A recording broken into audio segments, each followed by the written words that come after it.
U.S. troops on the ground or no U.S. troops on the ground, of dealing with a significant number of people wanting to come to an airport to try to get evacuated. We offered financial assistance for those who wouldn't be able to afford to get on flights themselves. Many chose to stay right till the end, and that was their choice. That was White House National Security Advisor Jake Sullivan just a short time ago defending President Biden's withdrawal in Afghanistan, which has led to a complete takeover by the Taliban. Welcome back to American Agenda, folks. I'm Bob Sellers. And I'm Heather Childers. It was a tense briefing, to say the least, at the White House.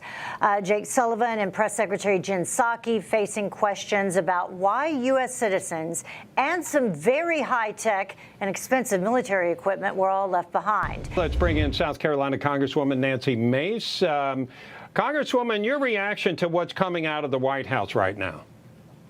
It's very clear to me, and I think the rest of America, that President Biden and the administration, President Biden is a man without a plan. There was no exit strategy. The last we heard about this was a press release from the White House in April.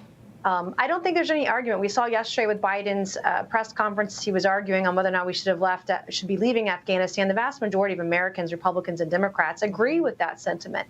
But it's the how we are leaving that just leaves so many questions that aren't being answered. He refused to answer any media questions yesterday. They're not answering questions from members of Congress.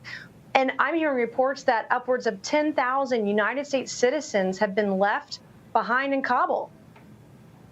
Yeah, Congresswoman, I know you're from, obviously, the great state of South Carolina. You also graduated from the Citadel.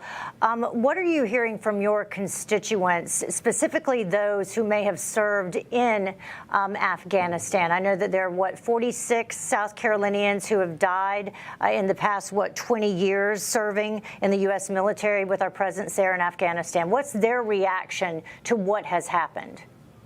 It's been devastating, and it's been an emotional reaction for many folks, veterans, families, Gold Star families, and my heart breaks for them. Their work that they've done, the lives that were lost over the last 20 years, were not in vain. And in fact, I had many questions over the weekend was, what was all of this for? We've had Citadel grads. One of them I was very close to when I was a cadet at the Citadel who lost his life in this battle in Afghanistan. And so for many folks, in talking to our veterans in South Carolina the last 2 or 3 days, it's been an emotional reckoning.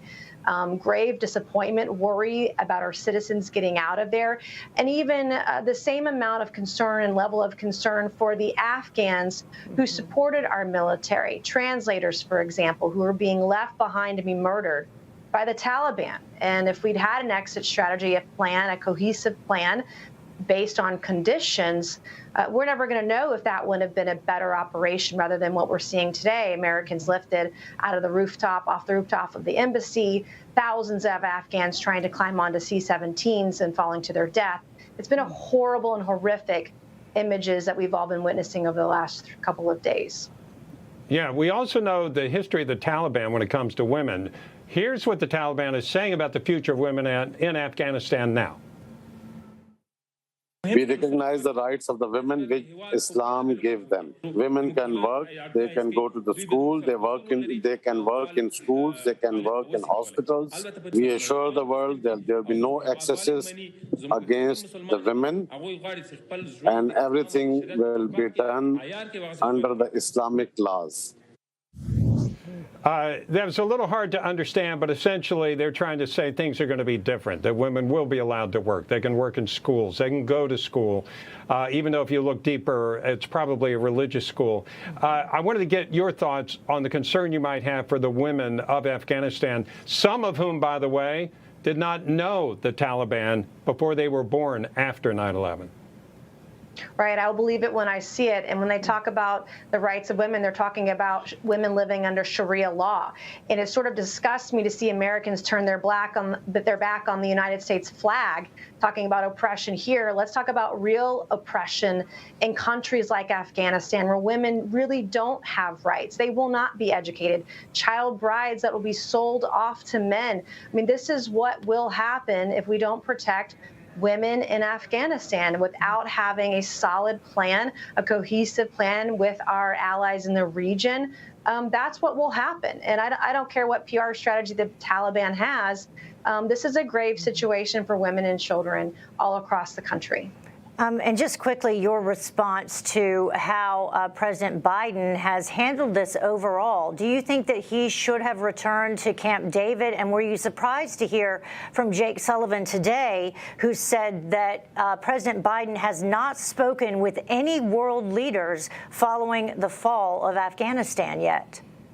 Unbelievable. He booked a round trip ticket from Camp David, from his vacation at Camp David yesterday, to appear at a White House press conference, to read a speech somebody else wrote, and then turned his back on even sympathetic media, refusing to answer their questions. The fact that he promised the American people in April that he would work with our allies in the region, would work with other countries and organizations to have a safe exit from Afghanistan.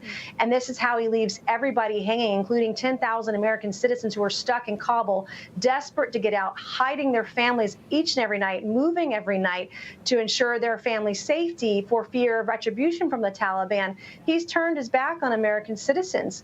It's unbelievable what's happening. And I have a lot of questions. And, quite frankly, this has been a war. It's been 20 years. We've spent trillions of dollars, and there's a lot of blame to go around. But most recently, there was no exit strategy, and we have devastated. We had 6,000 or 7,000 military now have to go back to Afghanistan. During the war, we had, on average, I would guess around 9,000 to 11,000 troops on the ground. And now, look, we're going to be at 6,000 or 7,000 just to secure the Kabul airport. It's unbelievable what's happening right now. It really is. Congresswoman Nancy Mace, thank you very much for taking the time to speak with us. We appreciate it. You just watched Newsmax TV, America's fastest growing cable news channel, now in more than 70 million homes. You can get Newsmax TV on your cable system or check your cable guide. And if your system doesn't carry Newsmax, call them, tell them you want Newsmax TV, because we're real news for real people.